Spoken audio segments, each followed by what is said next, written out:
Hey, this is Guy Solis, Gentleman's Edge, Straight Razor Sales and Service in Denver, Colorado. And I'll tell you something, you deal with me, you have to have a sense of humor, okay? Because I like playing around with people. I like to joke around. I'm always in a good mood, right? So there's some people out there kind of grouchy fuckers, man. I'll tell you what. Okay, so this video is about lapping, and I'm making it for the beginners and the intermediates and people that have been honing for a while. They have their own style, but honing is the absolutely first place that you start when you want to hone a razor. Okay, now you got to look at your razor, for example. Okay, this edge is surgically tiny, right? It's just very, very fine, and you want to protect that. And you also want to protect the spine, and the way that you do that is having a perfectly flat stone that is clean. Okay, now let me tell you something. I used to, when I first started out, I got my grandfather's straight razor. I didn't know what to do with it, and after a couple of years I sent it to Straight Razor Designs, and I had them hone it, and I got my professionally honed razor back, and it sucked so bad. And I was very disappointed. You can look at the edge, it just looked like shit. And I go, didn't they test shave with this thing or anything? What do they do up there, you know? So what that taught me to, whenever I hone someone's razor, to actually shave with it a little bit. I do a little 3-pass shave, and I want to see how comfortable it is and how well it cuts. And that's a huge deal, you know, because that's everything. And I never wanted to have any of my razors sent back to me, say, hey man, this sucks, or you know what I'm saying? I don't like to have that happen to me. But the first stones that I bought was the Norton 4.8, and I wore that thing down to a nub. And it was a good stone. It's not a bad stone. It's a good stone for a beginner, that's for sure. And then I bought with it the Naniwa 12K. The problem with this is it's worn also, but it's so thin that when it dries and it absorbs water, it warps. It's not very good. So you buy a stone, make sure it's a nice beefy stone. Okay, maybe you'll be happy with that. And what I used to use to lap my stones was this big old brick, and I used it, and you can tell I've used the shit out of it because there's no groove showing there. On this side, there's a lot of grooves. But this needs lap too. This needs lap too. And how do you lap this thing? Well, it's hard to, to do. So what I did is I just kind of wet the sidewalk, and I was a real caveman style, and I said, that's not, I don't want to do that. So I kind of experiment, and I used, this is a sanding sheet for drywall. That don't work. So I went up to the, I wanted a diamond, so I got this 750 grit Smiths. It's for knives, and what it is just a thin sheet on top of some plastic, and I don't know if it's machined or how it is, if it's perfectly flat or I don't know. But the big problem with this is the size. Look at the size difference. See that? This thing is probably 4 inches shorter than the Naniwa. Now, you may not think about this, but check this out. If you're going to flatten your stone, you have to do it. Every part of that stone has to be on a surface at the same time, because you're not going to just flatten this part and then this part and then this part, and that's what this will do. It doesn't give you that coverage where you have an effective lap. Now I've seen people, they put pencil marks on their stone. They get a little thing like this, and they're rubbing on the son of a bitch, and they just remove the pencil mark. But you know what? If you're not covering the entire span of that stone, you really aren't being as effective as you could be. So that's interesting like that. But when I first got into honing, I got a lot of confidence at first because I was very effective, and digested all this information, and I put it all to work, and I put my little twist on it, my own little logic onto it. But when I started to, I was turned on to Shave the Man by Jammin' James, and I just watched these people. It was very different for me. People were like showing their razors, and you know how it is. Shave the Man was pretty cool. And I started just to test the waters a little bit. And I knew that Anthony Esposito had the market on honing. And I really didn't want to step on his toes, but history's history, man. And so what I did is I started honing a couple guys' razors. Next thing you know, I'm honing a lot of razors, but I had something to offer that everyone else didn't have to offer. I was honing straight razors. I was refurbishing straight razors. I was hand making and installing scales of all sorts of material. I was even making vintage fire hose straps. So that's what it was. But, I'm not advocating at all for you to send me your razors so I can hone them. I do not want to do that. And I've never had an edge from Anthony Esposito personally. I've never sent him anything.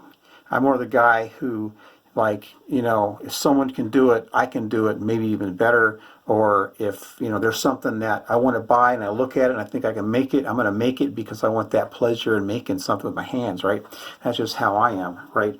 But so I never had an edge from him, but I hear he's got a pretty bitchin' edge, and he's got a good legacy going. But one other edge I've never had experience shaving with was one of Drew's. Now I was going to get him to do an edge for me on something, but I didn't want to throw him a curveball, right? And that was going to be this bastard here. This is the Bismarck. Now I did finally get it to shave. It doesn't shave good enough though. I won't shave with it. Maybe after I finish this video, I'll hit this up on it. But I didn't want him to get my razor. I didn't want to send in my razor and say, "Oh, it's broken. Will you fix it for me?" And have him get it, send me back this bitchin' edge, and show me up. I'm not going to give him a chance to show me up. Shit. Anyway, let me go to the other room, and I will continue this video. And stick around, man. Thanks.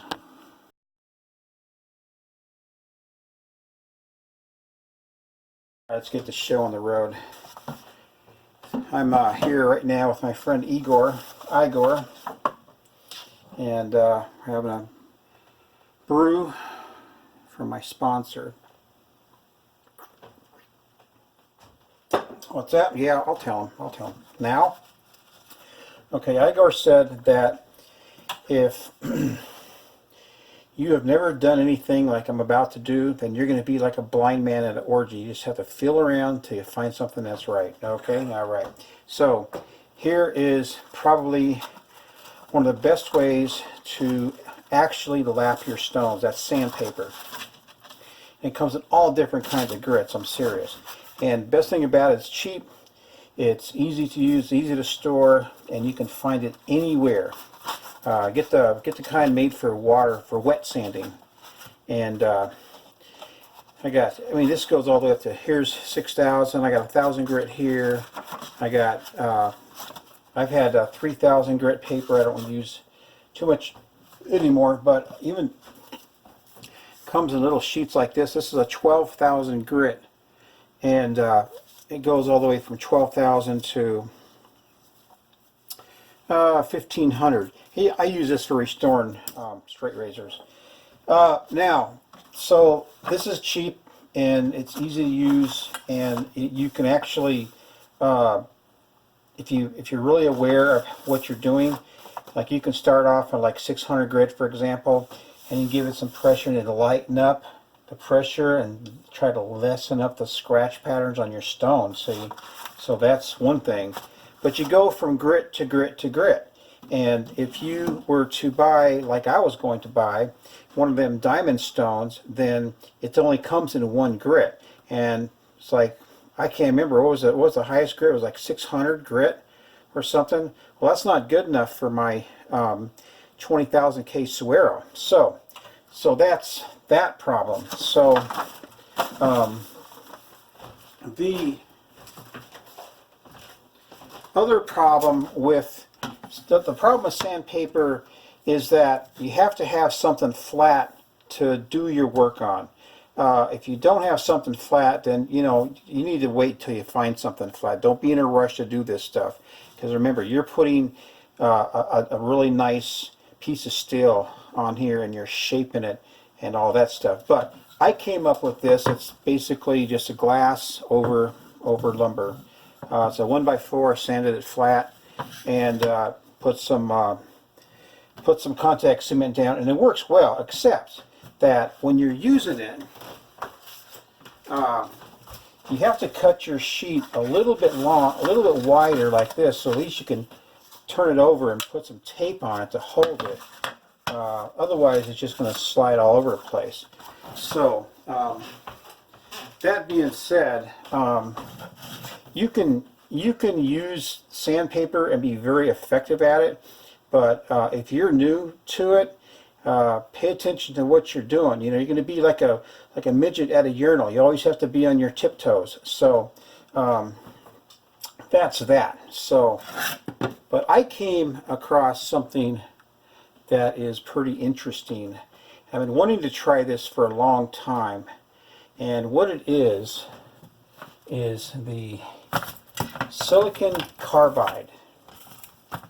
And I bought this set,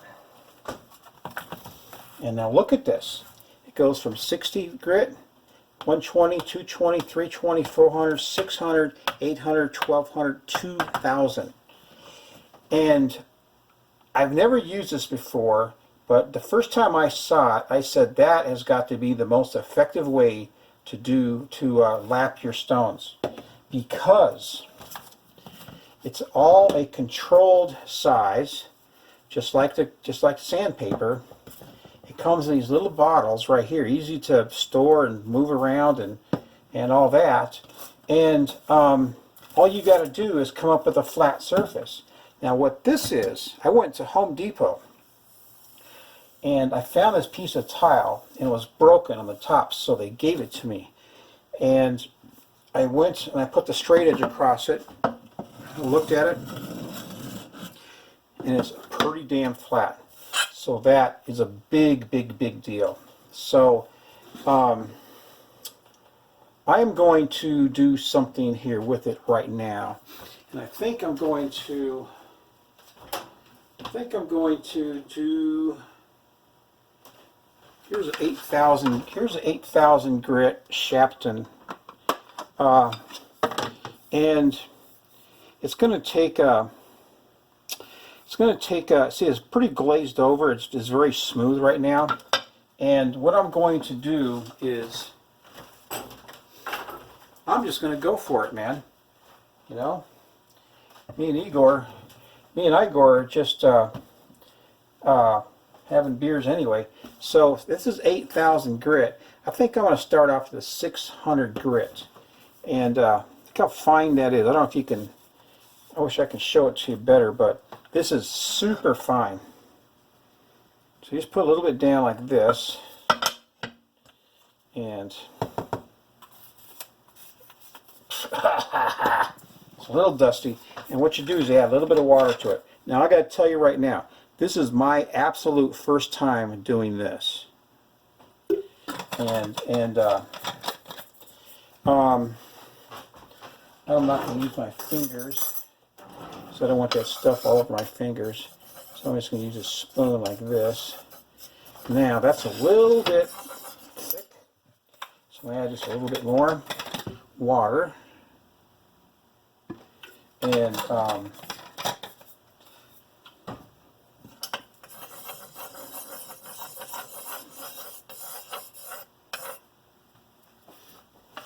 see, now I don't know if this is completely right or not, but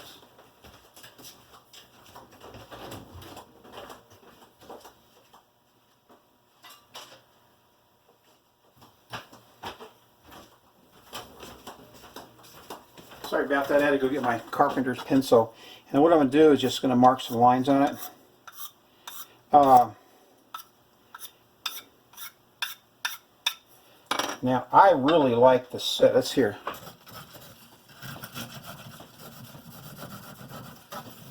What am I using? 600 grit? 600 grit is really fine.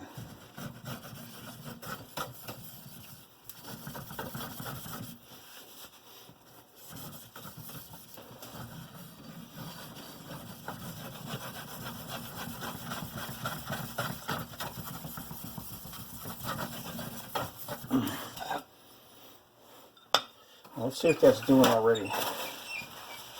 It's only been, how long has it been? I wiped some of the pencil off, but I'll tell you, right now I'm impressed because it's only been a few seconds and those lines are almost gone. And once those lines are gone, theoretically, your stone should be flat. And I'm going to do this really good because I just really want to have my stones lapped well.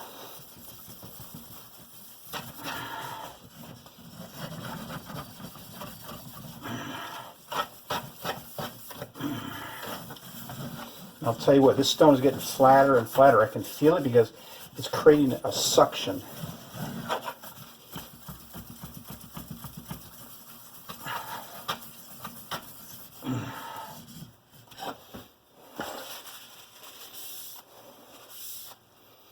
So you just have a little bit. No, that's not even, it's all just from rubbing.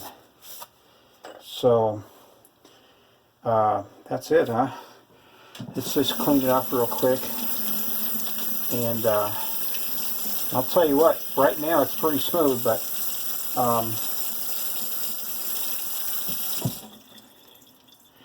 it's nice and smooth. And all you can see is just scratches. I'm not sure how that is, but I'm going to wipe this off. I don't want to put this down my drain, that's for sure. So I'm just going to wipe this off like this. Very simply. And I like it already. I'm having a good time. Feels like I'm doing something positive, you know what I mean? And that's what it's all about, is just doing things that you know are right. And I'm going to go to 1200 on this one. Okay. What also happens when you're using this kind of thing is that the carbide, silicon carbide, breaks down itself, so it gets finer as you're using it. So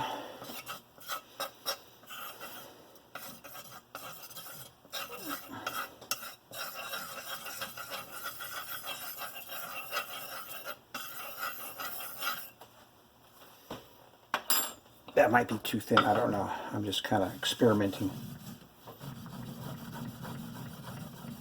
Oh man, it feels good. Really feels good, man. Wow.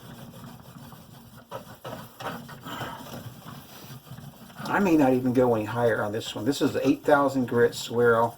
It's just suctioning down. And now I'm going to have a word of warning for you with this that I am perceiving right now. And this goes to do, this has to do mostly, well, this too, but you know, mostly the lower grits.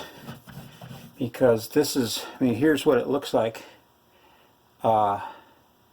I mean, it's pretty granule. It's a granule. Anyway, so.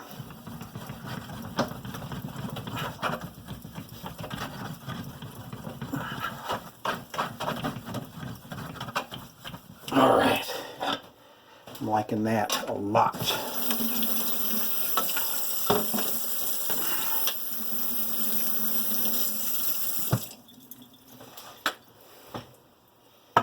Here's my word of warning.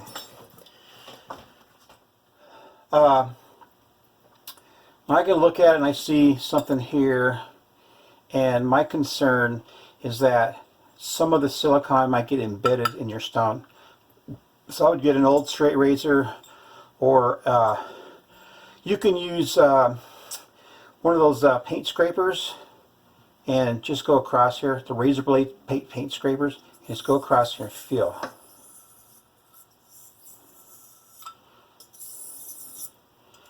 Because you do not want to run your straight razor across a stone that has something embedded in it, because you know you could really damage your blade. So anyway, man, so that's it. I think that I think I'm going to keep going. Igor and I are just going to keep going. He's going to drink beer. I'm just going to do this, I guess. Now, I think that I can really only testify after I've used it and honed my razors on it. But I can tell you right now that this right now is looking very good to me, because this here is just so promising as far as having such a useful thing, and it only takes a little bit of time to do that. And like I said, I went from, what did I go from, the 600 to the 800, or was it 1200? I went 600 to 1200. See, I got that ability to control my my lapping. So anyway, man, that's it, man. This is Guy Solo's Gentleman's Edge Straight Razor Sales and Service. Hope you enjoyed the video. Y'all take care, man. Oh, quit your whining all the time. I go.